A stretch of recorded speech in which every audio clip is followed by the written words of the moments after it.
Hi. Are we live? I think we're live. That only took a second. I was just kind of like sitting here alone, and yours had a little spinning wheel, the little spinning thinking wheel of death. Now, well, first of all, assuming that we're live, welcome to Talktoberfest 2023. This is I believe, our third go round at this, all told, and the second time you and I have done this, Beth. Yes, But, and it's so great to be back online with everybody. I this time, because I am part of the PhD weight loss program, I am partaking in water this evening. Do you have your favorite pint, Bo? Yeah, my favorite pint. What else am I going to drink? Right here. I don't know how you drink Diet Coke and then sleep. If I caffeinate, I can't have caffeine past 2 p.m. Wait, you know what I realized that I have one of here. Hang on. Remember these? Remember these that they brought us to the studio? Remember Yes. the 600 salute? Yes. From the Charlotte Motor Speedway. It's this was from the Coke 600, the race back in May, but it's a good idea to remind people that we're going to be out at the Speedway on Friday for the whole show for the Roval 400. So kind of fitting that I have the last beer that I obviously saved one, but I had several more. But we're going to be taking the show on the road on Friday. That's right, and we're going to have the beer that they make a special for the Roval. In fact, they emailed me this afternoon to make sure that to find out exactly how many people would be part of our crew, because they wanted to make sure that they had enough Rovals. I know that there's a special name for them for all of us, but they always have. They're so great. They do special cocktails. The drag race that we had 2 weeks ago, they had the special hot sauce that they make, the special beers. Like, they do such a great job making everything. I'm going to find the name of the Roval beer. Hey, look who just joined us. The Boomer VonCannon's in the house. Sure. What's up, Boomer? What's going on, guys? There he is. Hey. There he is. All right, so we're starting to see some people populate the message room over here. We got WBT super fan Will Timms in the house. Hey, Will. Hey, Will. So how are you seeing messages? Wait a minute. You probably see the private chat. You want to click on comments over there. Does that help? I see Trey says Boomer. There you go. Trey Sheehan, and we got Clay on the line, and people starting to populate the window over here. So you guys know how this works. We have absolutely no script because we've learned in the past that if we got one ready, we didn't use it. The beer at the Roval is the Roval Rumble, and they also have the Rocky Roval Ice Cream. I found the names, guys. Boomer, can you hear me? I don't know if you can hear me. I can't hear him. Well, we can see him. That's Boomer, everybody. Boomer's on the bottom. He's human sunshine. So hello to, I believe is it Diva? We got Clay on here now. We have Connor on here now. Oh, it's Connie. Connie, thank you. What a sweet comment. We love that you love the show. We have so much fun with each other every day. And Boomer has just added the next level of fun and positivity and sunshine and just playfulness and, pure knowledge as well. Boomer, I had somebody say to me, gosh, where was it? I actually think it was at my high school reunion the other night. Somebody said, is Boomer as genuinely positive as he sounds like he is on the air? And I said, he's probably more. And Beth, you and I can think of people in the business that we've come across that do a good job of presenting themselves as positive and everybody's buddy on the air. But when the camera turns off or the mic turns off, it's not necessarily like that in real life. Oh yeah. Boomer is that way in real life. Boomer is that way in real life. Actually, our whole show is kind of that way in real life. There's there really is no difference in what the show is like when we're on the air and what we're all like when we're in commercial breaks. We're exactly the same. In fact, I sometimes think that we should just air the commercial breaks too. We would just have to do that on, Sirius or we keep talking about you and me doing a podcast. Maybe that's the podcast. That would actually make it pretty easy to put together, right? Yeah, we just record the commercials and then put them out there. All right, so we got hey, look who it is. It's Mark Muller. Mark Muller is checking in. Oh, hey, Mark Muller. Okay, so We just got a really fun comment from Alan. He said, "Yay, it's Boomer and both of you, not Bob, Don't you mean but the both of us?" the both of us." So Alan was obviously listening this morning, you know, and that was one of those. I mean, at least once a day we have a moment like that, usually multiple times, where we think we're about to talk about something and then something else happens. And it's funny because I archive the show at the end of every day and you know, put things in, you know, because a lot of times we'll have best of shows down the line, or we'll have something will come up and you and I will want to reference an old show. So we catalog them. And it's funny because that one today, I'm sitting listening back to it going, how the heck did that happen? But that was fun.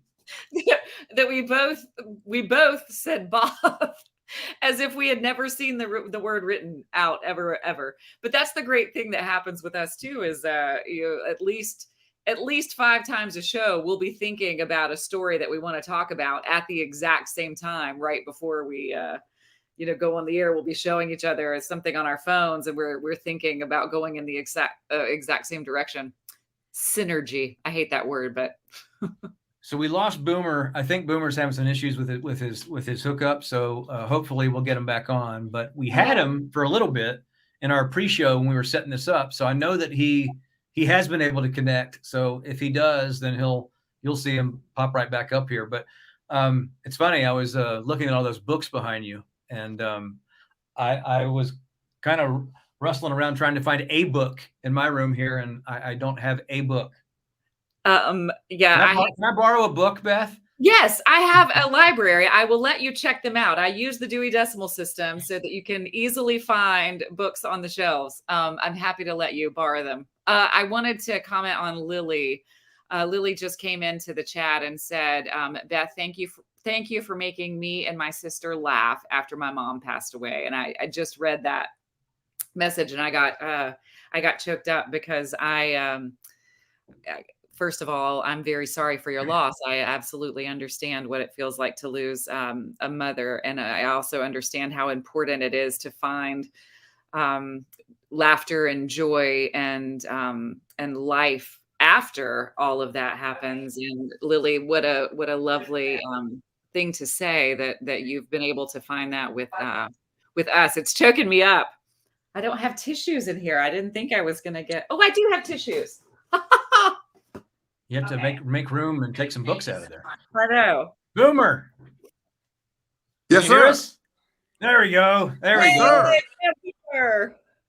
Got you hooked back up, man. Beth, a good cry is always good for you. I know. And then laughter through tears is my favorite emotion. Boomer, I don't know if you heard. Laugh, you got to cry. You got to.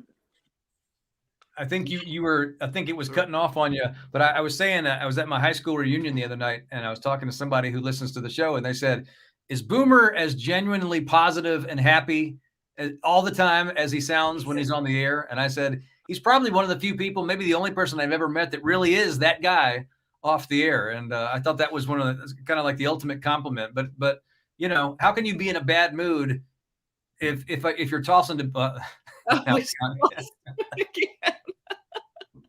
I have a feeling that we're going to get to like 45 minutes in. I'm going to say, "So Boomer, I was at my high school reunion the other night and I talked to this guy." So we're just going to keep telling the same stories. Hi, everybody. Hi, Cheryl. We absolutely love all you guys. I had to put my glasses on, in all honesty, so that I could see the comments that are coming up on the computer screen because I couldn't see them. Will says, where did you get your start? Oh, where did you get your start in radio? It's a question for Boomer. We'll have to ask him when he hops back in. Hey, there he is again. Hey guys, I'm gonna let Beth do it this time. About this, Boomer. While we have you, our listener Will, who's a big time listener of the show, wants to know how you got started in radio. Hold it. Yes. Uh-huh. Oh. Bless his little heart. He's having. I loved it. I grew up listening to radio. You know. There we go. I grew up listening. Cousin Brucey and Big John R. in Nashville, and some of the super jocks. I just love that stuff. So happened in my program director, which gave me a break. It gave me the opportunity to learn, and that's where it took off. I had Richards. I was a lucky guy. And now you get to work with us. I love Boomer. Donald just asked if you're still using dial-up. What we may have to do is we may have to get the version of this tomorrow when we're back on the air if we can't get it to stop freezing up on us. But let's see here. We got is it CSCL Rogers says greetings. Glad y'all are doing Talktober again. Thought it was going to be on Wednesdays. Well, I'm glad you mentioned that because it is going to be on Wednesdays. It's actually more ambitious this year than it's ever been. It's going to be on every Monday and Wednesday of this month. And so tonight's the season premiere with the three of us. Then we have Brett Winterble and Brett Jensen on Wednesday night. And then a week from tonight, it'll be Pete Callender and Vince Coakley. And then we're all excited about this one, the Prod Squad, which is our guys behind the scenes, John Moore and Bernie Bowles, who's engineering this tonight. We love Bernie. TJ Boggs, the legend himself, and Tommy Friedenberg are all going to be here on Wednesday, the 11th. And then, I mean, look at this, Beth. It's like a cast of thousands. The 16th is Mark Garrison, Brandon Dixon, and Jeff Atkinson. The 18th is Jim Zoke, Sharon Thorsland, and Ed Billick. Monday, the 23rd is Brett Jensen and Scott Hamilton. Then Wednesday, the 25th is Brett Winterble and Coach Matt Doherty. And then finally, the last one. So this is the bookends. This is the season premiere. And then the season finale, the ladies of WBT with Beth Troutman, Sharon Thorsland, Anna Erickson, and Pam Warner. Yay. The bookends. That was appropriate. Yes. Let's see. Christian says Boomer exited stage right. I don't think he was. That wasn't on purpose. Let's see. Davis says, I remember Boomer on Magic 96.1. I do too. Oh, I grew yeah. up listening to him on Magic 96 with Schaefer and the Eggman in the morning, and they had Rock and Ray for a little while. And trying to think of who else with Boomer. There's one other guy I'm thinking of, and it'll come to me. But great station. I wish Charlotte had a real oldies. Although, Beth, people call oldies 80s music now, pretty much. Well, yeah, because that was the late 1900s. Of course, all of that is the oldies music. But if you think about it, when we were growing up in the 80s and the 90s, and we heard oldies music, it was the 50s and the 60s, and that was actually in the 80s closer to us than the 80s are to the folks who are growing up right now.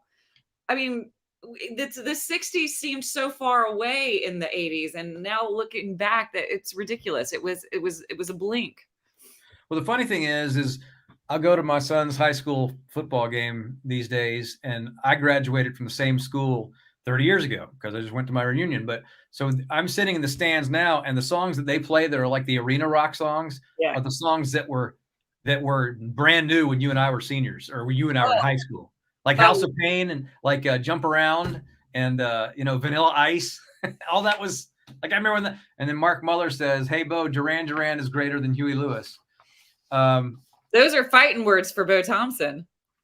Mark, we'll just have to agree to disagree. I'm a Duran Duran fan. I'm just not. That's not my. I mean, we know how much you like Duran Duran.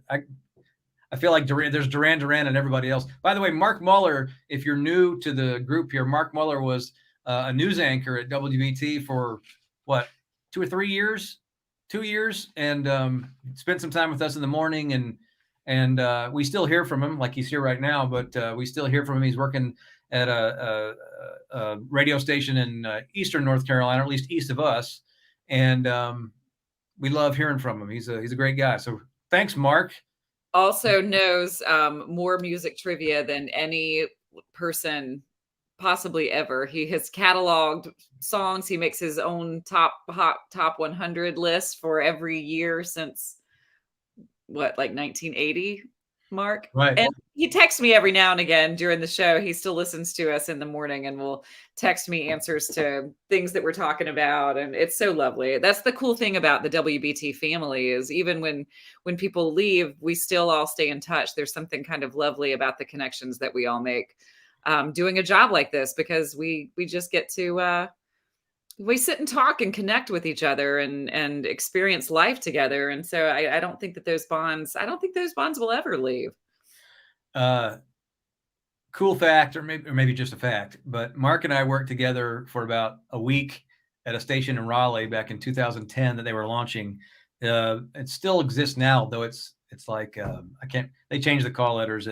It back then it was called Rush Radio, but I was signed on to be the morning host back in 2010 and then decided it wasn't the right fit. But Mark was the news guy on that station. So all those years later, we came back and worked together at BT. So I think kind of like that destiny thing, right? You know, some things are supposed to happen, like you and I ultimately doing this show, Beth. But Mark and I got to work with each other just for a little bit, and we had fun while we did. So I just got a note off the air, but off the Facebook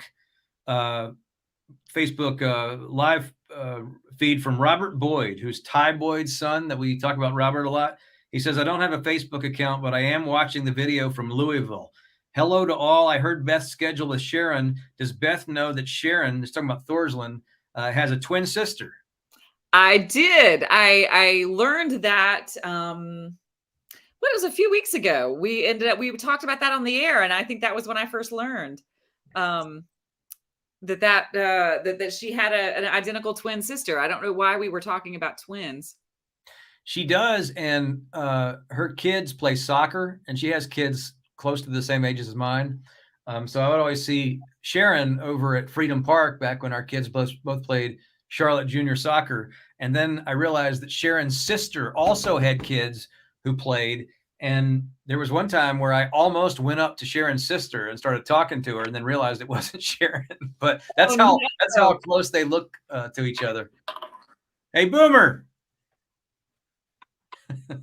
Now he's back, but I don't think he knows he's back. I'm sorry, but this is actually. Hey, God, we'll try this again. Hey, can you hear me? Yes. Yeah, right, we can hear you. It goes in and out. I think it went out again.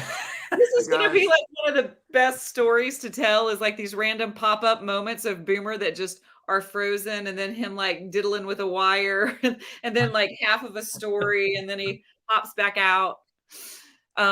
It's kind of the way it is. When we do our show every day, Boomer and Mark Garrison are in a different section of the building, not far from us, but there's a whole newsroom that has its own little studios. So Boomer is in a little studio on his own, and Mark Garrison is in a studio on his own. So we're not actually looking at them whenever we are tossing to traffic or tossing to news. Most of the time, sometimes Mark comes in with us for, like Dirty Restaurant Tuesday or for the news quiz. But this is kind of what that's like. Like sometimes Boomer will just like pop into our studio and say a couple of things and then pop back out and run back to his studio. So this is kind of fitting. It's kind of what it feels like when we're doing the show each morning. Let's see. Charles says, what happened to Pam? I love Boomer, but I love Pam too. Pam is in the afternoons, so she and Boomer swap spots. So she is still very much with the station. She is just in a different part of the day now. So and feel free, all the people who are out there, feel free to chime in with any kinds of questions, anything that you want to know. Because like we were saying, if you were listening to the show today, this is ask us anything time. Like, and we're open books. Nothing is off limits. This is where I think people are thinking, I learn all that on the air. Like you guys say everything on the air. So, but you know what? We do. I mean, I actually think that's part of why we sort of struck gold with this show and this format, Beth. You and I talk about this a lot off the air, that, I mean, I've been doing radio for my whole life. And this is the first time in the last couple of years where I can actually say that. And it's not because I didn't want to be this. I had to be with somebody who I felt comfortable enough to go down certain roads with, and a support team around us. But I really do feel like what we're doing is just having conversations on the air. And, absolutely. and it I mean, you all know this. I mean, if you listen to the show today, you know this, that it sort of just unfolds while we're there. I mean, we have things to do. We have news stories to cover. We have breaking news, and we attend to all that. But to me, it's like all of us are sitting around a table, and you got your coffee, or I got my Diet Coke, or whatever. We're doing our morning routine, and you're eavesdropping. And then if you want to get into the conversation, you know how to do that too. And you call. And there's so many days when, I mean, look, I come in every day and I've got a prep list. Now, all this stuff you see here are different audio cuts, and these are all different ways we can go. We always say that any given segment that comes up, if you and I just have to cut the mic on and go, we've got probably 15, 20 ways we can go. But half the time, we don't even get to that stuff because listeners take us down really cool directions, or something comes up. And I love being able to do that kind of radio. I've never been able to do it with anybody. But then again, I don't think I could do it with anybody except you. Oh, well, there's I've never had an experience like this with a co-host, and Bo and I both had long careers before we started working together, where he worked with different people. I had different co-hosts across. I was not in radio, I was in television, and had different co-hosts. But there's something really special about it's funny. I wrote in Bo's birthday card this year that he was my radio person, that I finally met my co-host. I finally met my co-host. And when I wrote his birthday card the day before his birthday, because I was going to take everything in early in the morning. And it was so bizarre. I had just like 10 minutes earlier finished writing his birthday card. And then Bo randomly out of the blue texts me, "You're my radio person." And I wrote it back. What made you think of that? Like, what made you say that? Because I had just written those exact words in his birthday card. And I guess it's kind of, most people who work in the world of media don't necessarily get to pick their co-host. Oftentimes you're placed together by bosses, by news directors, by general managers, however all of that works. And you just try to create a relationship. You try to create chemistry. And Bo and I were really lucky that we met separately because we met because of the time that I was in television, because a lot of you know the story. He reached out to me when I was covering the Olympics down in Rio, and I ended up doing phone segments with him when he was hosting the show on his own. And then we got to kind of I filled in after Pat McCrory left. I filled in, once a week for, gosh, how long, Bo? Maybe 6 months? Yeah. I mean, we had a when Pat left, we did different people each day of the week. Although there was a very apparent pattern. It was like, because your day was Tuesday, if I recall, right? When your Yep, day Tuesday? Tuesdays with Troutman. Yeah. So it basically we sort of got into a rotation after about a month and a half, because Hancock committed to Fridays and Mulvaney committed to Mondays, and you were doing Tuesdays. But as we were sort of finding our way to that, it was like different person Tuesday Beth, different person Beth, different. And I would get notes from people saying, "What's this all building towards?" And I would play dumb, but anybody who was listening and consistently could, I think, see what the ultimate method to the madness was. So when we finally made the announcement, I don't think it was a surprise to a lot of people. And it was just strange. We just had an instant friendship, and we've just built upon that from the day we started working with each other on the air. And there's no rhyme or reason why chemistry happen. There's no magic formula to it. It just kind of is. And that's the greatest thing about working with Bo, is because he's so good at what he does, but it's just so easy to have a conversation because everything is nothing is off limits. We can talk politics, we can laugh, we can tell jokes, we can pick on each other, we can be very serious and do breaking news. And the fact that there's another person who has that kind of range, it's very unusual to have a partner who can do all of those things and do them so well, but also be so lovely and so sweet and just so generous and you know just a real human being. And so I hope that's what everybody hears. Justin just sent us a message. I kind of like this message, Bo. Justin says, is there any chance that Radio 1 would take this show into syndication in other markets in North Carolina? Like my hometown is now Fayetteville and our local AM show host is retiring at the end of the year. Could that be an opportunity? He says the parent company has John Boy and Billy on their rock station and Bob and Sherry on the top 40 station. So why not? I say, why not?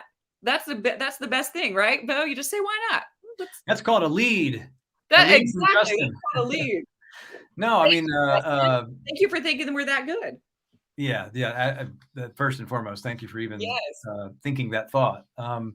It's like I said before, and Beth was talking about too. When you've got something, and I think that's part of the beauty of why all of us in that room get along so well, because we've all been on that path. This is not our first rodeo, any of us. We've all had ups and downs, and so where we are now, there's an appreciation for what it took to get here. And you realize that when you get with a group like this, that's not the norm. And for a lot of people, they never get that. And so, I don't know what's around the corner or what's in the future, but I do know that I have aspirations with this group, and especially my partner here, that I've never had the confidence to even think like that before. And I'm not going to lie, I do now, because I think that we're onto something that is unique and different. And I hope that you all feel like just how genuine all of us in the room, how genuine our friendships are, and how genuine the conversations are, and how much respect we all have for each other and each other's skill sets. And like Bo was saying, because we've all worked with other people, we've all had different, recipes of people thrown together in different scenarios. And for some reason, this one just made a delightful cupcake. Let's see. Catherine says, Bo, I really enjoy each of the special guests you have through the week. Thank you so much. I'm really glad you said that, because I feel like there's a core of what I call just the inner circle of the show. And a lot of these are people that I've been talking to for years, like Sean O'Connell on Fridays. We don't have Sean on every week anymore because there aren't movies to talk. There are two reasons. Because ever since COVID, it sort of disrupted the whole new movies every Friday thing. Yeah. Or sometimes they're not movies that I think our audience cares about. So there's usually something that comes out. But then the other part of it is Sean's blown up. When I first had Sean on the show, he was working for South Charlotte Weekly. And not that he wasn't a big deal then, but he was making the climb. And now Sean is like interviewing Tom Cruise and Eddie Murphy, and he's on red carpets, and he's going to movie sets. And so anyway, I'm glad that Catherine said this, because it's a shout out to Sean. It's a shout out, and I don't think it's any secret to anybody who listens to our show how much affinity we have for Mick Mulvaney. And a lot of times we'll get messages from people who want to make it completely political. Mick is another one of those guys who fits really well with us. He happens to have served a year in the White House. So anything that's going on right now that we talk about, he's been there. He's done that. I mean, it's like today we were talking about the congressman who pulled the fire alarm on Capitol Hill, and that's got all the attention over the weekend because of the delay of things ahead of the vote for the budget.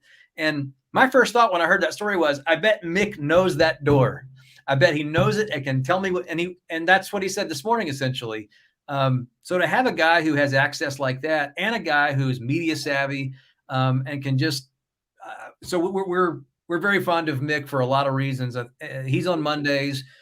We have Brett Jensen, a longtime good friend of mine, somebody I helped bring him to the station.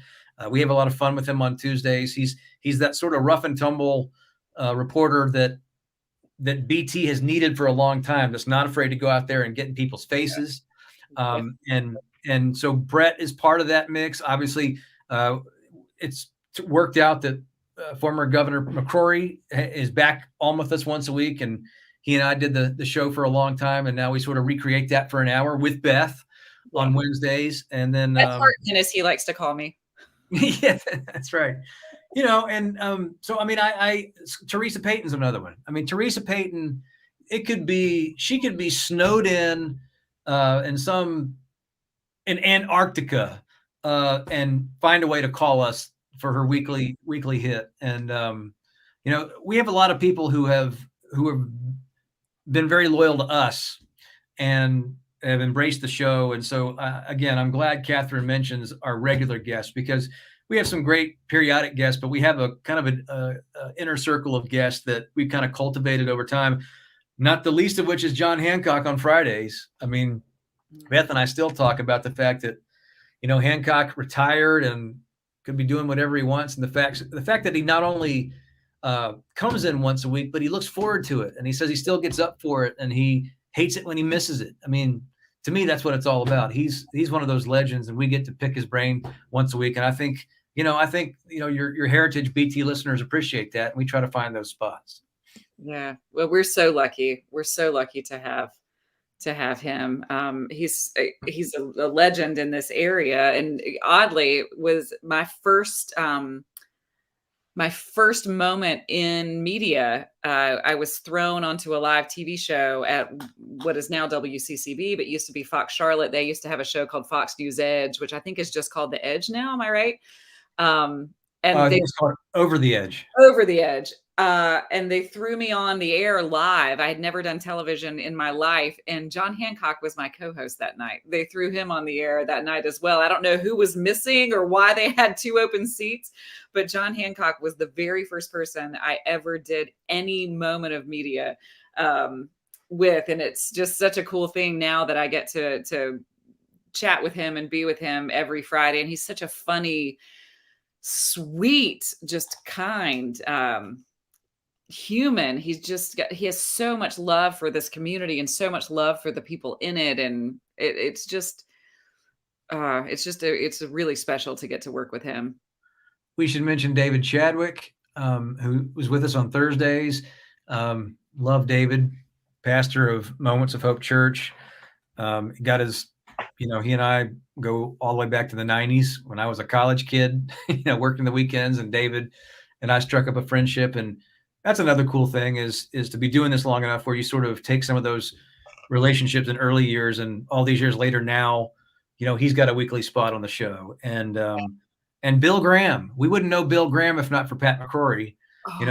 Bill was, he's a good friend of Pat's, and he actually ran against Pat in a governor's primary way back in the day, and they became friends through that. But Bill, I love Bill Graham. I mean, if we could do an hour with Bill every week, he's so busy, but he's another one that I think about, what the fabric of the show, Yeah, and so knowledgeable, and especially now with so many court cases that are part of the public, part of public consumption. So much we've needed so many moments of just brilliant legal perspective, and Bill Graham just rises to the occasion. Everything from Supreme Court cases to what's going on with Donald Trump to what just happened with Senator Menendez. He just is able to break things down and make things understandable.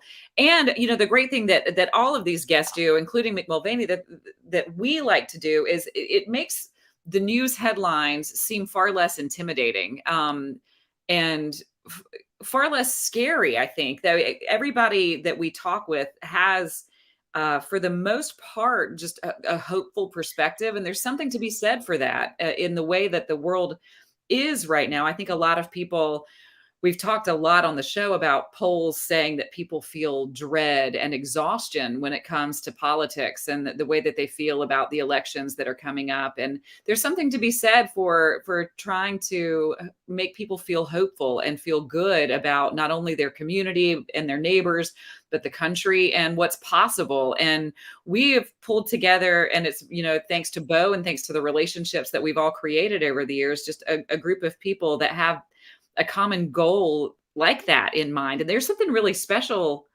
about that.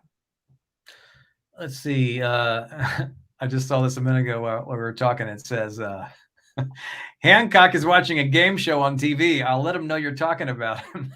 That's from Susan Hancock. Is that his wife? Hey, Susan.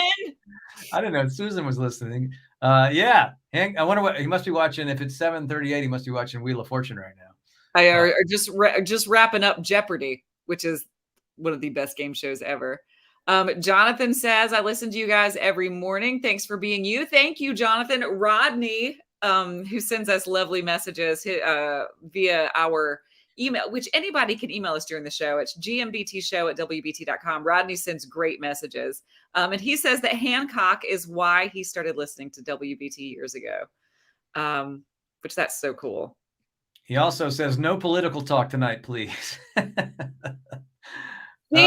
So far, so good. Let's see. Mark Well, I know who that is. That's Mark Thomas, the great Mark Thomas, who says, Bo, proud to say I rode with you. Mark, I'm proud to say I rode with you. Mark Thomas is one of those guys who is another radio lifer, worked at WRHI and worked in various places. And Mark is the producer Mark when he and I used to be producers for John Hancock just wrote, Hancock is why I started listening to WBT. So perfect, John Hancock. I love you. So Hancock knows Mark Thomas. So, but if you used to listen to Keith Larson in the early days of his show, there was producer Mark and producer Bo. So Mark and I worked alongside each other for Keith. I left in 2005, and Mark was here for a long time after that, but worked with other people. But it's cool to see Mark checking in here because Mark's a guy. I mean, again, I saw him as much Mark every day as I see of you now, Beth, because he was the fellow producer every single day. When you work on a team for a show like that, you get to know these people. And then radio, I mean, this is not unique to radio, it's life, but you in business and then wherever you work and whatever you may do, you work with somebody and they're a colleague and you may see them every day for 10 years. And then all of a sudden things change, you move on, and then you don't see him again. So it's cool to see Mark here. We get phone calls from him every once in a while. And so Mark, thank you for checking in, man. It means a lot that you're watching this tonight. And I learned a lot from you over the years. The Beach Shack Waniac just said, hi, Beth from Paradise. That would be my dad, which we had a question earlier. Somebody asked, because I saw it pop up. I want to make sure I get their names. I'm having to kind of scroll through this. Sorry, I'm having to wear glasses, guys. I can't see the teeny tiny writing. Someone asked if my father actually listens to the show every day. Yes, he does. He listens. He usually sends me a good morning text at about 10 minutes of 6 a.m. every day and is listening once we go on the air live at 6 a.m. And he's obviously even joining us right now, the Beach Shack Waniac. Beach Shack Waniac. It's funny now. Every time he texts and sends pictures, I know where I've been there. I've sat right there. I've done a radio show from where he is right now, from the famous balcony. Hey, by the way, thank you to Dry Otter Waterproofing. That's our sponsor for Talktoberfest 2023, and we appreciate everything they do to make this possible. We're the beginning tonight of what's going to be every Monday and Wednesday this month. And Beth's actually going to pull a twofer by the time it's all over, because there's going to be a special ladies' night coming up on the day before Halloween is when the final one's going to be. So no guys allowed on that one, apparently. Yeah, you fellas aren't allowed. It's going to be a girls' night. We're going to have rosé and pillow fights. Just kidding. James just sent a message, and I love this. He said, "Beth, earbug for in the morning. Michael Jackson's Thriller." It is October. See, James is trying to influence it. We'll Yes. see. We'll see. We keep saying, is there a way that we can sort of like harness the power? And we've gotten close on a couple of occasions. And there's been a few times where there seemed like there was something you could connect it to, but no one yet has been able to say, here's the song, and you woke up to it, right? Yeah, I wish that we've been trying to figure out the magic sauce. And for those of you who don't hear the 6 o'clock, the very beginning of the show, I have this weird thing that has happened the majority of my life. I wake up singing. And it's my alarm is not a radio alarm. It's not music that wakes me up. It's just a normal like buzzer alarm. And I wake up every single day with a song in my head. And it's kind of like I have speakers on the inside. I used to write the song down in my journal because I was trying to see if there was a pattern to the songs, like why this happens. And one day we were talking about it off the air. Bo and I had this just conversation, and he said, you know what we need to do? We just need to bring this on the air. And so now it's this thing. Every day we start the show with the random song that I wake up to. Today it was the kids singing. I woke up to the Toys R Us theme one day. I woke up to the Silver Spoons theme one morning. There's no rhyme or reason. It's not necessarily a song that I just heard. You know, usually an earworm is a song that you heard somewhere in the last day or two. And that does happen sometimes, but like the Toys R Us theme, I have no clue. But that's so James, if I wake up to Thriller tomorrow, then you are a magician, sir. And I'll need to, figure out a way that you can just email me a song every day. Let's see. I say get Beth all rosed up and then do one of these, or both of you have to take a shot every time I'm mentioned or referred to. says Hancock.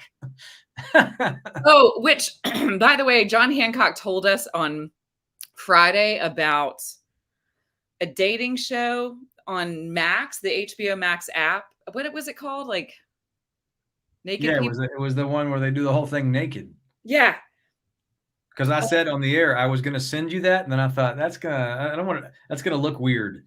Well, so I was flipping through HBO Max, my husband and I, over the weekend, and the thumbnail for it popped up, and so because of John Hancock, I knew about it. Beth says, "Oh, I know of this show." Exactly. And Craig was like, "What? And I said, "Well, we talked about this on the radio." And then my husband just like covers his face and said, "You talked about this on the radio?" And I was like, I did not bring it up. It was not me. Well, who did you say brought it up? John Hancock. Oh, okay. Hancock. It was totally Hancock. So we watched like the first 5 minutes of it, and I was so shocked, and it's not at all what I thought it was going to be. It's worse. And I couldn't watch it. I had to, even my husband was like, "Yep, that's it. Changing the channel." And that was all thanks to John Hancock. We love you, Hancock, for it. I can't remember what it was called now. It's Naked Dating but I don't know. It's not good though. I don't. Everything on it's done with no clothes on, and since it's HBO or Max or whatever, instead of like the blurring like they do on Naked and Afraid, it's no blurring going on. No blurring, and it's awful. It's awful. If you see the first 5 minutes of it, you will know exactly what I'm saying as to why it's so awful. It's just. I can't believe that this is a show, and I can't believe that it has been on in the UK for 7 seasons. See, Donald says next Talktober you need to have Mark Garrison with you and do Dirty Restaurant live while you are eating dinner. Like Mark Garrison shows up at a restaurant and like the Darth Vader theme plays over the speakers. Oh, I have to say that segment, man. It has made me question every time I go into a restaurant. I'm thinking like, is there pink slime in the ice machine here? Like, when was the last time they cleaned out their tea machine? All of these things that I had not thought of previously. That's all I'm thinking about. What Beth is trying to say is it's made her question food. And I love food.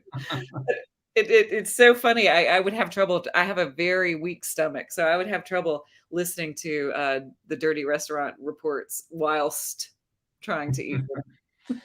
Betty says, y'all have a great thing going. I love Bill Graham and Mick Mulvaney and really all your experts. Dale Falwell, too. Dale Falwell will be with us on Wednesday, state treasurer. You know, and that's one of the other things. Oh, wow, look at this. WBT, WBCY, 1978 to 83 alum. Dan Rice is here. Dan. Dan? Somewhere in my room here, I have an old BCY sticker because I grew up listening to BCY. I listened to BT and BCY. And so the 80s on BCY with people like, obviously John Boy and Billy started on BCY. A lot of people forget that.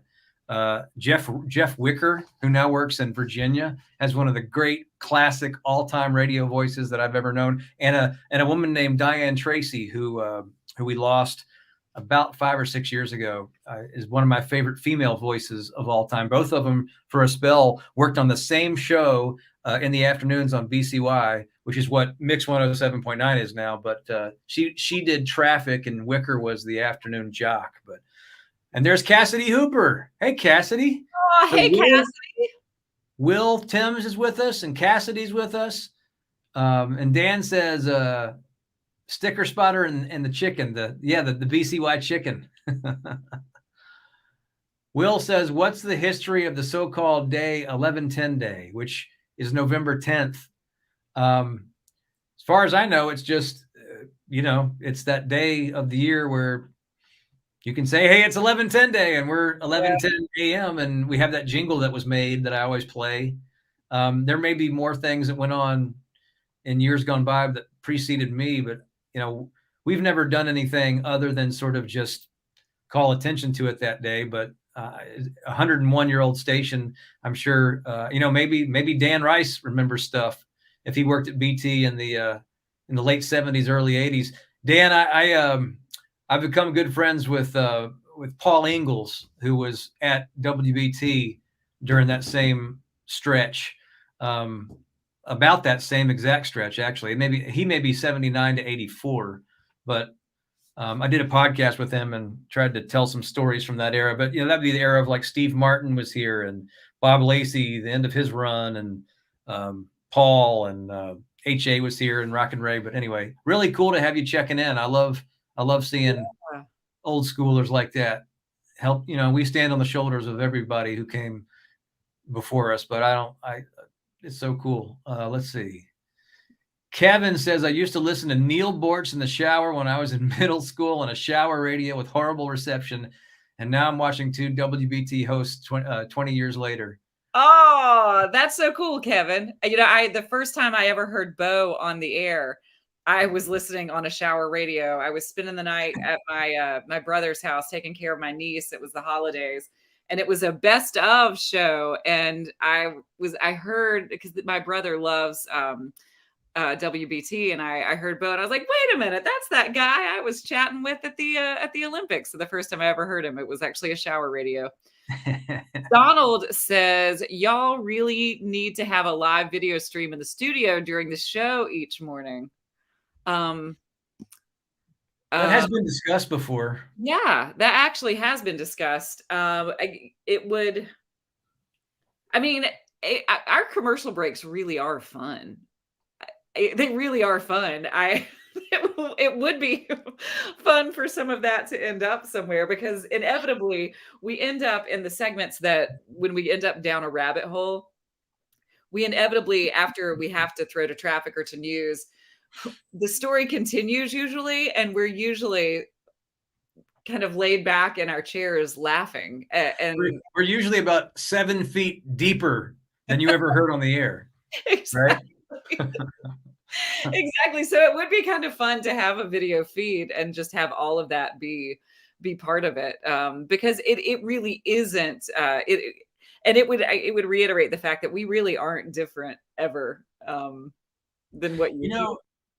He's got a point here. I'm thinking out loud. I mean, honestly, this is kind of how we decide things when we're doing the show. But as soon as he says that, Donald, maybe what we need to do, because look, if we left it on 24/7, then, I mean, there's got to be a time when we're all humans here, when you got to cough or you got to, leave the room for a few minutes or whatever. But maybe what would be a lot of fun to do is to set up the camera in there and then leave the video on for certain breaks.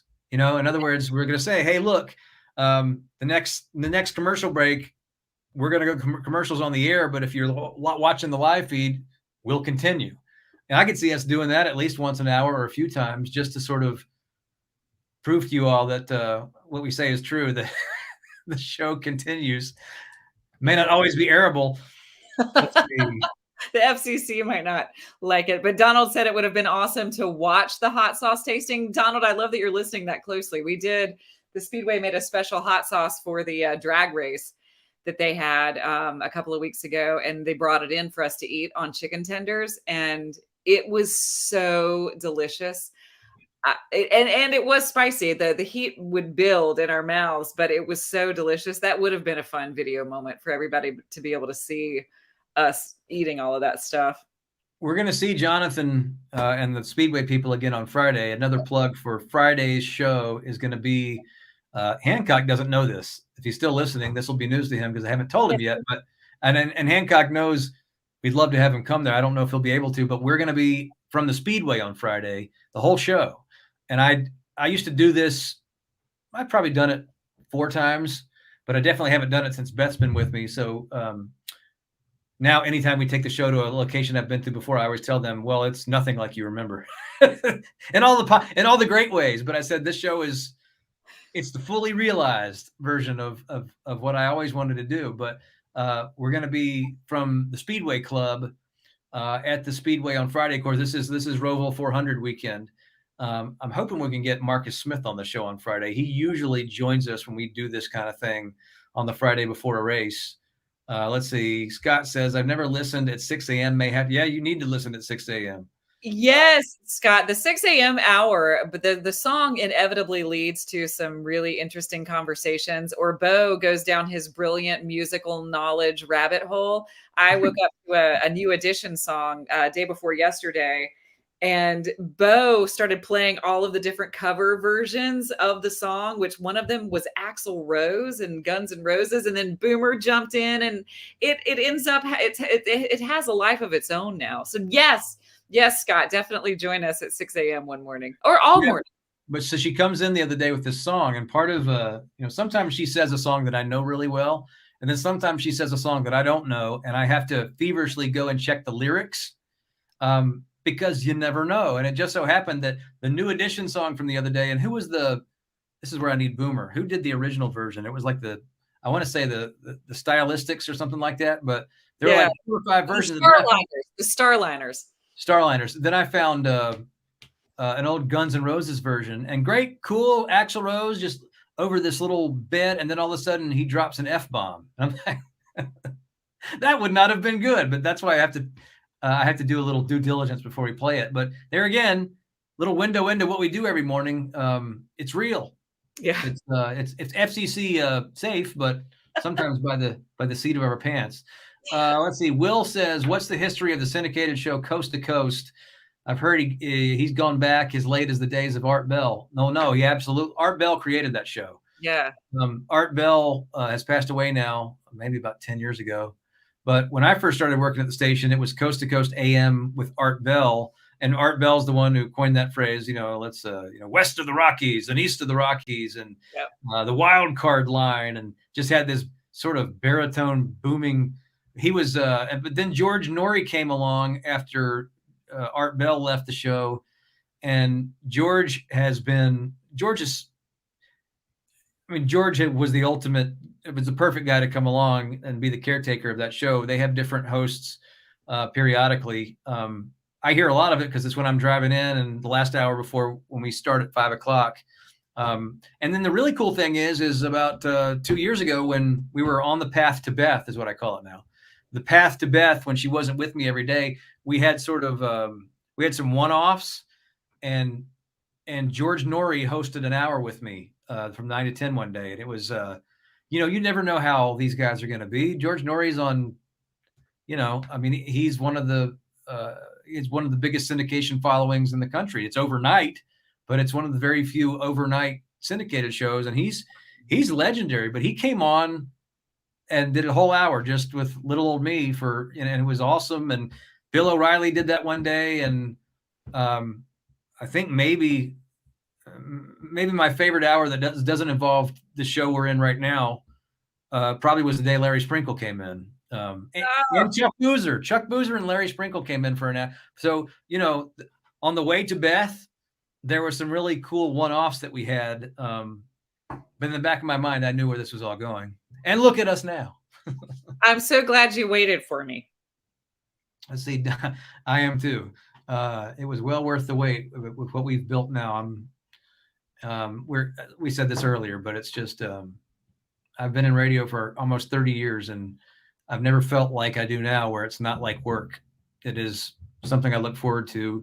I look forward to Mondays now. Whoever does that. I know. I was saying that this morning when I came in. You know how people get the Sunday scaries where they just are dreading going in. I get like Sunday excited. I know that I'm gonna get to go in and have really fun conversations with all of these guys every day. And I mean, that's just the biggest gift in the world. Well, and I know some people. I mean to interrupt, but just to finish that thought, I know some people would probably say, "Oh, you guys, it sounds too Pollyannic and unicorns and sunshine." No, here's what it is. This is what it is right here. And I sort of alluded to this earlier, and some of the radio pros that I've seen pop up on here can understand what I'm saying. When you've been in broadcasting as long as Beth and I have, which both of us are about the same age, so both of us are in our third decade of doing something in this profession. When you've been in it long enough to have the ups and the downs and to see what you don't want to do and the type of people you don't want to work with, and you see the good and the bad, then when you really find your group and you find the people that you gel with, then you have an appreciation for it. And you can parlay this to any profession. But when you see how we are with our team in the morning and what we say, that's not hyperbole. It's basically years of tread in a business that is an up and down business, and you never know what's around the bend. But when you find your people, it makes you appreciate it that much more because you know what it could be. And so when you hear us in the morning, it's genuine, but it's genuine because we sort of paid the dues to get to the point where you know what you want. Does that make sense? Yeah. And we've had enough life experience to know what it feels like to be in the wrong situation. And you cannot put a price on joy. And I've said that over and over again. And this has just been as far as professional experiences. And I had a really fun and interesting career, and I'm lucky that I have, but hands down, this has been the best experience of my professional life. And, I hope it goes on for another 20 years. Well, and I don't mean to say that there are times along the way where you work with some incredible people. I mean, I can write a book about legendary people. I mean, somebody mentioned Ray Gooding a while back. When I was a high school kid, I had a job on the weekends where I would come in and I'd do the board shift after Ray Gooding. And I got to sit and talk and pick his brain for about 2 years out of my life. And I worked with Henry Bogan when I first started here, and Hancock and people along the way. I learned so much from Al Gardner during the years I was with him. But I could also write a book about, and Beth could too, about bad situations and situations where you were not where you wanted to be. And life is life. You have to figure out how to get out of those situations. And I tell my kids, these types of lessons, that life is not always what you want, but in order to find what you want, you just have to kind of navigate the ups and downs like anybody in any profession. But when you finally do find what is your spot, then you appreciate that and you want to hold on to that. And I think that's what you hear with us every day. It's not, trust me, I've worked with people before that I felt like portrayed themselves as happy, and I knew they weren't. But I feel like the reason the show is where it is right now, It's number one, and we're very proud of that. We feel like we've earned that. But I think the reason we have is because those are the people that are watching right now know that this is no put on. This is what we like to do, and we love that you like it, and that makes us want to take it to new heights. Yep, keep doing it and doing it more. Will just asked what did I say something weird? Let's see. Al Gardner. Al Gardner gave you your positive attitude. Al Gardner, yeah. Al Gardner is living in Oak Island now. For those of you who wonder where Al is, a lot of people will text me and say, "Where's Al? You ever talk about Al?" I did a podcast with Al about 3 or 4 years ago, and that's the last time he's been on the station. I try to bring him. I brought Al on when Muhammad Ali died, and Al came on when I can always get Al to come on and talk about the Beatles. And Al was a huge boxing guy, so he came on when Muhammad Ali died. But Al's doing fine. He is out of the business now, out of the spotlight, kind of enjoying his retirement years. But Al Gardner gave me my positive attitude, and Al Gardner also taught me how to do breaking news. And to me, there's nobody that I've ever seen do it better. And that's why we always play, when we play the 9/11 clips, you hear Al behind the microphone when the first plane hit. And I'll never forget watching him do that. Let's see, bring Al Gardner. Well, you know what, Scott, if I'd love to bring Al on. I keep in touch with Al, and I get texts from him from time to time. But with him, it's kind of like Al likes to have a reason to come on. And so next time there's that reason, I will make the phone call. But let's see here. Will says, what time do either of you get to the station before the show? Says, Bo, if I recall, you do a lot of your show prep throughout the day and at home, but didn't know when you got to the station before going on the air. Well, so since I'm talking about Al Gardner, who preceded me, Al used to get to the station, I think, about 4. But Al was starting his day there. I have a little studio that I built at home because I like to prepare at home. And that's where I do all my editing and all my production and all my prep work. So for me, I get up at 3:00, and then I spend about 3:45 to 4:30 sort of going over what's happened since I was asleep, editing, as we say, doing production in the Charlotte area. And then I drive to work, and I get to work about 4:45. But I'm ready to. You stick a mic in my face at 4:45, and I'm ready to go. There's nothing additional that I have to do when I get to the station, and there's no traffic, so I don't have to worry about being held up by that. So that's kind of how it works for me. Beth, you can. Bo and I prep all day. Throughout the day, we send each other stories and chat with each other. You would think we'd be tired of talking to each other, but we probably talk on the phone at least once a day too. But we text each other pretty consistently, story ideas, and we book the show together. The show, I don't start until 6 a.m. I get up at 3:30 and spend the first half hour of my day kind of like Bo. Actually, the first 45 minutes kind of catching up on what I might have missed overnight. I'm also one of those people that needs to kind of sit and be with my coffee for a minute and just kind of wake my brain up.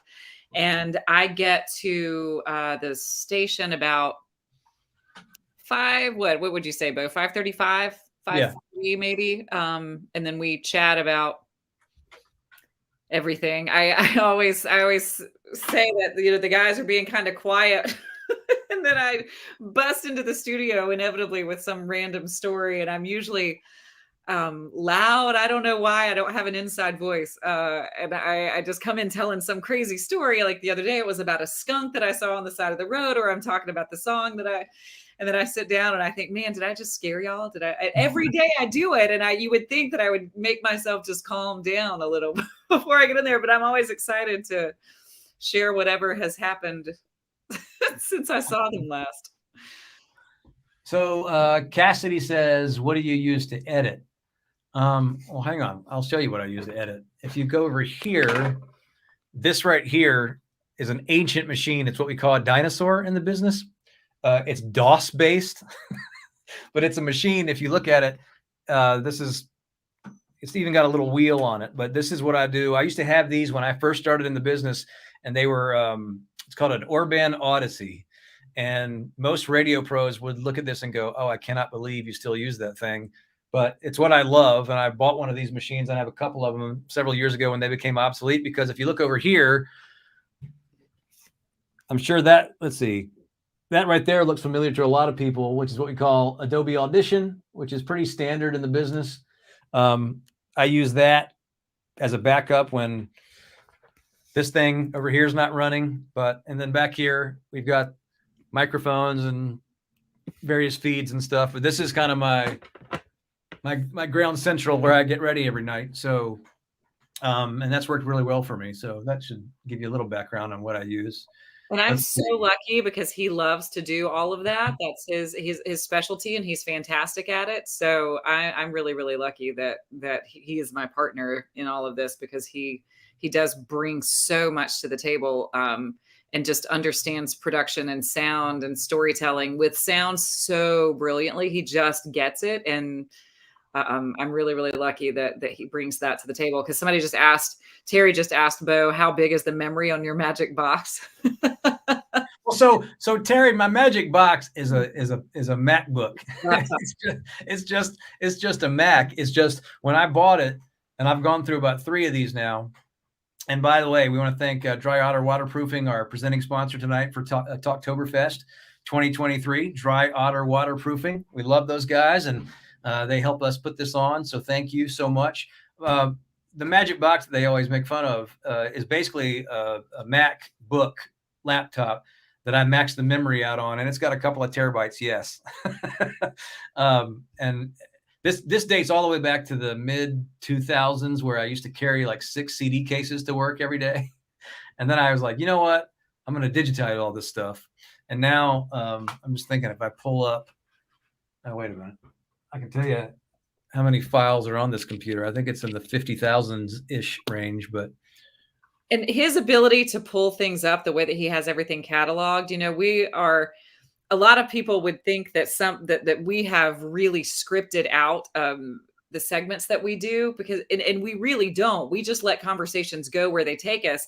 And he's just so good that something will spark something in his mind, and he'll go type it in, and I can see when he's doing it. So I know that something brilliant is about to come out. So I can just fill the time because I know what he's doing. I get him. I get what he is, and I get his skill set. So I know what's happening, and I know that he's about to literally pull something magical out of his Magic Box. Well, they always say Magic Box is just basically years and years and years of cataloging stuff. And then when you do radio long enough, then we're at a point where we can mention something, and usually we can find it. And so like Beth says, that's what I love about radio because what we do is there's no script to it, but you can also have a highly produced show that can have a lot of different elements if you have an archive like that. And I even told her the other day, we've been together long enough now that we've got a pretty sizable archive of stuff that we've done. We're even getting to the point now where we're doing things that I forgot we did. Like I remember, this is not with you, but I remember I'm at the point now, like, oh gosh, somebody mentioned Neil Bortz earlier. And who was the guy who ran for president who also had a show? Oh gosh, I'm going to forget his name. Who did you say? Mike Pence. No, this is back. This is he passed away. He's African American, and he had a show on WSB, and it'll come to me in a minute. But he passed away about 3 years ago, and I'm thinking, oh, I wonder what we have of him in our files. And I typed into the Magic Box, and an interview that I did with him in 2012 popped up, and I completely forgotten that we ever had him on the show. So Herman Cain, there you go, Michael. Thank you, Herman Cain. Completely forgot I ever interviewed Herman Cain. Let's see here. Mark Thomas says, doing production on an Odyssey, which is the machine I just showed you all, he says, is like doing brain surgery with a meat axe. I'm an old schooler, man. Let's see. With the meat axe. John Hancock says, "You're the reason I started listening to BT since 2009. Glad you were still on the air on Fridays." Teresa, I am too. So Teresa, John says that Teresa used to listen to him 35 years ago in Wilkes Bar, Scranton, PA. I mean, how crazy is that? When John Hancock was at a completely different station in Pennsylvania, Teresa used to listen to him there. So cool. I have some. Well, I've played most of it on the air, but I have some really cool audio of Hancock when he used to work at, the Colorado radio stations, and he talks about Wilkes-Barre, Scranton, and Wilkes-Barre, Scranton. And Hancock. If you hear Hancock in those earlier days, you might not even recognize him. But I love listening to all eras of Hancock. Let's see. Terry says Walter Williams. Good guess. It was Herman Cain though. Walter E. Williams, as Larson used to say. Walter Williams used to fill in for Limbaugh a lot. Let's see. I got lots of good questions tonight. Somebody just said it's almost y'all's bedtime. Yeah, it is. I think it's past our bedtime. Yeah, it is past. I usually try to go to bed. I've gotten really scheduled because when you work a shift like this, when you have to schedule yourself once you're past a certain age. Because when I was in my 20s doing a morning show, I could sleep like an hour and be totally fine. It does not work that way anymore. And so the PhD weight loss folks have helped me schedule myself really well too. So I'm usually trying to get in bed and kind of wrapped up around 7:30. I know that sounds crazy, but then, I'm up at 3:30 and I get a good 8 hours. Donald says the best one was the day of your wake up songs was the day when Bo fixed the song you woke up with all the bad words in it. That was one of the most challenging editing tasks I've ever had. I couldn't believe that he did that because that was a Saturday song that I woke up to, but I thought it was so hilarious that I texted Bo and Jim that morning and I was like, guys, you're never going to believe the song. I know you don't know the song, but you need to go Google it. You got to listen to it. And then that Monday, Bo said, oh yeah, I'm going to play it. And then he said, do you trust me? And I was like, well, I guess I have to trust you with this. And he had edited it. So, I mean, that song is by Sarah Bareilles and it's called Sweet. If you haven't heard it, it's called Sweet as AS Whole WHOLE. So just look that up and then you'll know exactly what song we're talking about. And then Bo edited all of the words out of it. And we kept our license somehow. Yeah.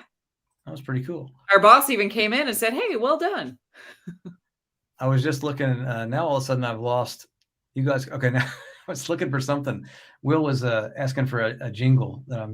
I don't know if I can play something on my machine here or not, but I can try. You may lose me like you did Boomer. I may just freeze for a second. Anyway, I'll look for that, Will. Let's see. Teresa says, I listened with my mom when John worked at WARM, WARM, longtime radio fan from someone who used to be in the business. I lost my morning radio show in December when Scott Shannon went off the air on WCBS in New York City. You guys are my new morning show. Keep up the great work. Wow. Oh, wow. Look, anybody who mentions us in the same sentence as Scott Shannon. I mean, Scott Shannon used to be WPLJ in New York City and used to be mornings and opposite Z100 back in the 80s. That's pretty cool. Let's see. How did Boomer, by the way, people have asked about Boomer. Boomer was with us. And if you were with us early, he was having some technical issues. So they're going to work on that connection and get Boomer on a future show. But we tried to make it work with Boomer, and it kept going like it kept freezing. And he would just pop in for a second and then pop back out. It was kind of funny. It was kind of like the show, he just pops in to do traffic and makes us laugh for a minute and then he pops right back out. But how did he get the morning shift? How long had he been doing traffic at the station, Bo? Because he was already there when I got there. How did Boomer get the morning? Well, Boomer's been, gosh. Let's drink some water. I want to say Boomer, because Boomer and I worked with each other at a small station in the mid 2000s, not to be confused with the 1900s. I worked with Boomer from about 2006 to 2000. 2008, and then he started at BT, I want to say around 2009, 2010. Oh, wow. Okay. And Boomer's been doing traffic ever since. And before that, he had come from Magic 96, because a lot of people talk about listening to him in those days. But Boomer's been doing traffic for us primarily in the afternoon. Of course, he was with Hancock all those years. And just recently, like within the last couple of months, started joining us in the mornings. So Boomer's been, like I said, since about 2008 or 9, right when, because I know it was right after he and I stopped working at a smaller station, one that we both worked for Danny Fontana for a little while, and that's where I met Boomer. Scott says WBT keeps the roots and heart of Charlotte from being lost forever with the growth. In 1992, we maybe had 300,000 people in the region. The population now well over 1.5 million. So, yeah, man, we try to keep the roots. Well, and Bill and I were here. That's the other cool thing about this show is we both grew up here, and we are pretty much the same age. We're just a couple of years apart, and we have realized over the course of this show, and we realized once on the air, we went to the same dentist as kids, a little place right off of Moorhead. So we know we have hung out together, because I'm positive we must have been in that waiting room together. We realized that our mothers graduated from high school together. They both went to East Mech, and Bo's mom knew my mom. Like sorry about that. In the world to learn.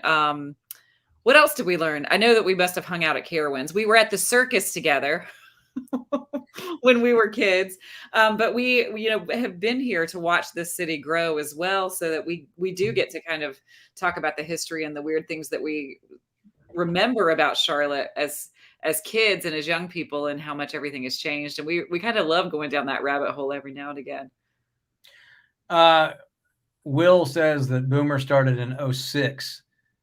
That seems a little early for me. And if he said that on the air, I think he might, because in 2006, he was with us at WDYT. I know, because I have tapes of it. So if that was said on the air, maybe even by him, he may have his years off slightly, but it was, he left DYT, which is where we were, and then pretty quickly after that went to BT, and he hosted a show. And it's funny that this is mentioned, the WBT Time Machine.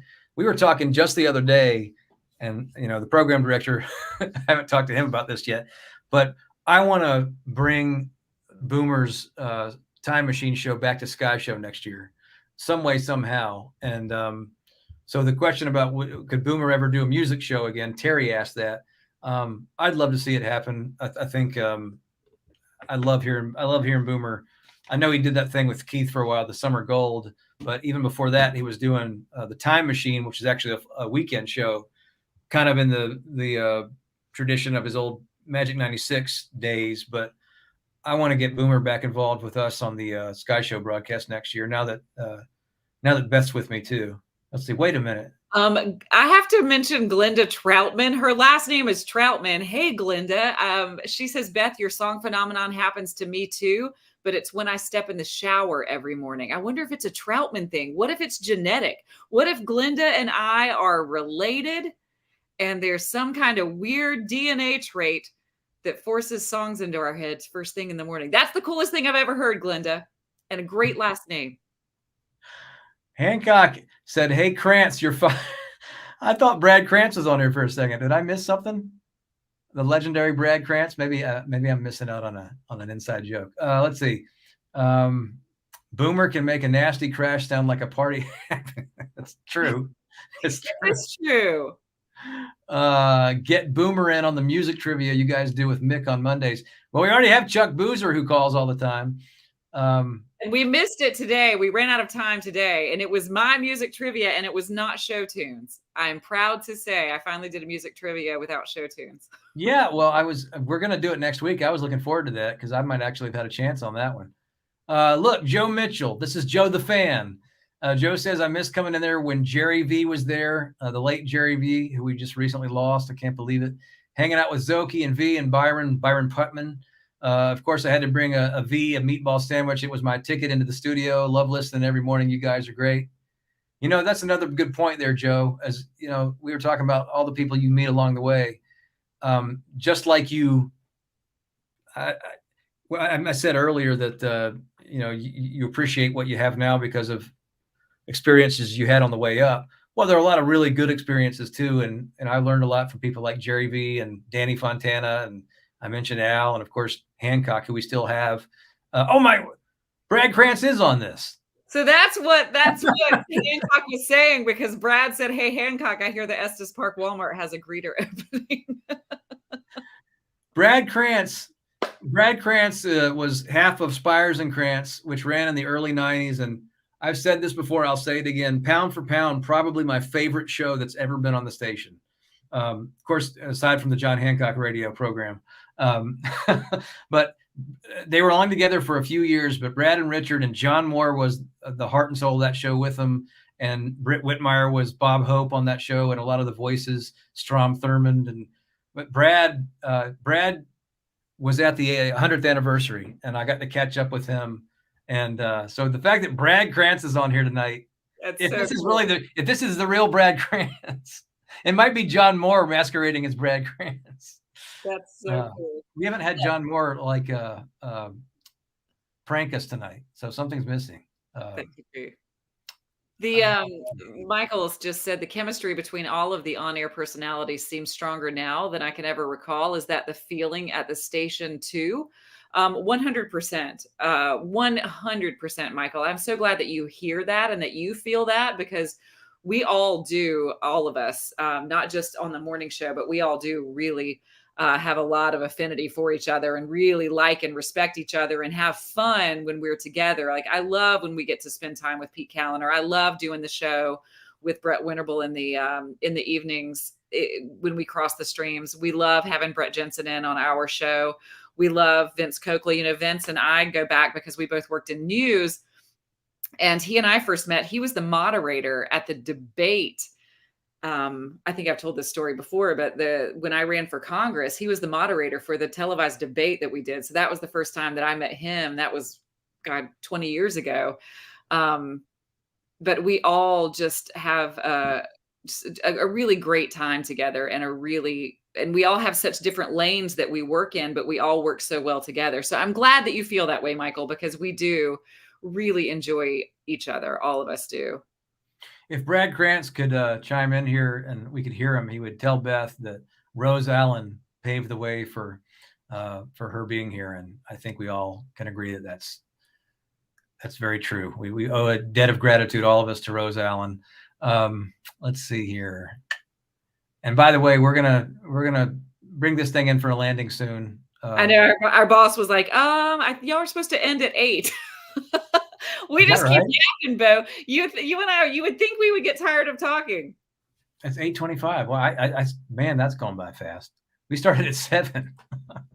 It does not seem like that at all. Catherine says, I love the Crossing the Stream segments. We have a great time with Brett Winterble doing that. Again, back to your point about, do we all get along? When I first started working here in 1990, I felt like the staff there then got along really well. That's when you had Russell and Flynn and H.A. and Henry Bogan and Mike Collins. But I've definitely seen times over the years where it wasn't that way. So again, I think we're in one of those eras again now where we all respect each other and have fun together. And so look, this has been fun. Beth and I need to go to bed soon, because otherwise you'll have no show to listen to tomorrow. But when we have a little sleep, sometimes it's even more fun because we're kind of loopy. So, well, thank you to Dry Otter Waterproofing. They are the presenting sponsor for Talktoberfest, and we really appreciate them. And so this is the first of what is going to be. You have 1, 2, 3, 4, 5, 6, 7, 8 more over the next several weeks in October, or Talktober, every Monday and Wednesday. And the next one's going to be this coming Wednesday night. So 48 hours from now, Brett Winterble and Brett Jensen. So the two Bretts. And don't forget, all the way at the end of the month on the 30th, Beth Troutman, Sharon Thorsland, Anna Erickson, and Pam Warner. I think I might have to hang out in the chat room on that one. Yeah, you have to ask us the embarrassing questions, Bo. I was like, I won't be me though. I'll be somebody else. Yeah. So you won't know it's me. Well, look, let's see. Let me make sure there's one more. Let's see. Looking forward to the rest, says Christian. We are too. I am too. And again, dry otter waterproofing, Talktoberfest 2023. We will see you, and hopefully you will hear us in the morning starting at 6 a.m. Good morning, BT. And look, thank you all so much for making us able to do what we do. And we don't take it for granted. And the reason why I can't believe I didn't even realize it was 8:27 is because we love doing this. Yes. And thank you for your love and support, and for joining us, and for being so supportive, and for helping make us so successful. We're so thrilled that you join us. And thank you, thank you, thank you. We, like Bo just said, we do not take it for granted. And we love you all. And I'm sending you all a big virtual hug. And thank you to Bernie Bowles, who Yay! has been producing this behind the scenes. Bernie, like we do in the morning, Bernie is working late tonight and is going to be back tomorrow morning. And we'll get Boomer on one of these in the future. Thanks also to Mike Schaefer, who this whole deal was his brainchild of doing Talktoberfest all these years ago. So only one thing left to say, Beth Troutman. Good talk, Russ.